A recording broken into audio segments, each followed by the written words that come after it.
প্রিয় দর্শক, আজ থেকে প্রায় 66 মিলিয়ন অর্থাৎ 6.5 কোটি বছর আগে প্রায় 15 কিলোমিটারের এক বিশাল পাথর, এক অ্যাস্টেরয়েড আমাদের এই পৃথিবীর দিকে ছুটে এসেছিল ঘন্টায় প্রায় 90,000 কিলোমিটার বেগে, অর্থাৎ বন্দুকের গুলির চাইতেও প্রায় 60 থেকে 90 গুণ বেশি স্পিডে ছুটে এসেছিল আমাদের এই পৃথিবীর দিকে। বর্তমানে মেক্সিকো উপসাগরের কাছে, মেক্সিকোর ইউকাতান পেনিনসুলারের কাছে সেটি আঘাত করেছিল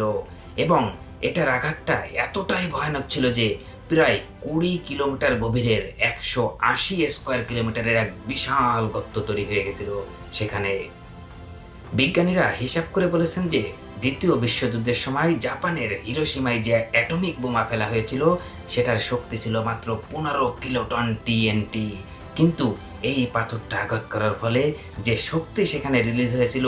সেটার পরিমাণ ছিল প্রায় 100 মিলিয়ন মেগাটন টিএনটি। অর্থাৎ এই গোটা পৃথিবীতে এই মুহূর্তে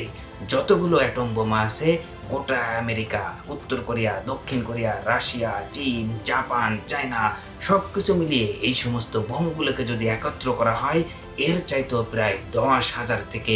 1,00,000 গুণ বেশি শক্তি রিলিজ করেছিল এই পাথরের আঘাতটা। এই ভয়ানক আঘাতের ফলে সেই সময়ে ইউকাতান পেনিনসুলারের কাছে প্রায় কয়েক হাজার ডিগ্রি সেলসিয়াস তাপমাত্রা উঠে যায় এবং গোটা পৃথিবীর নানা রিজিয়নে প্রায় 200 থেকে 500 ডিগ্রি সেলসিয়াস পর্যন্ত তাপমাত্রায় ঝলসে যায়। শুধু তাই নয়, এক ভয়ঙ্কর ভূমিকম্পে কেঁপে ওঠে গোটা পৃথিবীর নানা অংশ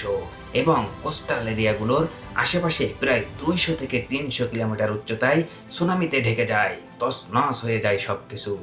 সবচেয়ে ভয়ঙ্কর ব্যাপার হলো এটার আঘাতটা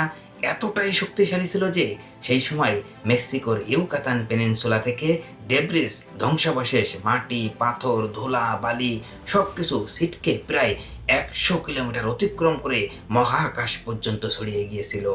তার চাইতেও ভয়ঙ্কর তথ্য হলো ওই সময় ওই বিস্ফোরণের ফলে উৎপাদিত ডেব্রিস, ধ্বংসাবশেষ, ছাই সবকিছু এত ঘন হয়ে যায় যে প্রায় 10 বছরের জন্য গোটা পৃথিবী ঢেকে গিয়েছিল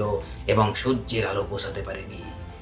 এবং বিজ্ঞানীরা ধারণা করেছেন যে এই বিশাল বিস্ফোরণের ফলে গোটা পৃথিবী কেঁপে উঠেছিল, সুনামিতে ঢেকে গিয়েছিল কোস্টাল লাইন এবং ভয়াবহ ছাই ও ধুলাবালিতে ঢেকে গিয়েছিল সূর্য, যার প্রায় 10 বছরের মতো পৃথিবীতে আলো দিতে পারেনি।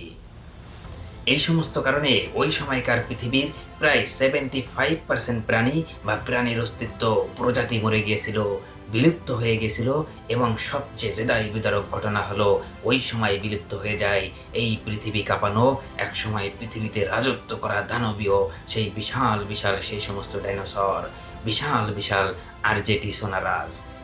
সেগুলো প্রায় 15টি হাতির সমান বিশাল ছিল এক একটা, বিরাট বিরাট ডিপ্লোডোকাস, যেটার এক একটা শরীর ওজন 100 টন পর্যন্ত হতে পারত, বিশাল বিশাল টাইরানোসরাস, যার এক একটা দাঁতের উচ্চতা বা লম্বাই ছিল প্রায় 8 ইঞ্চি।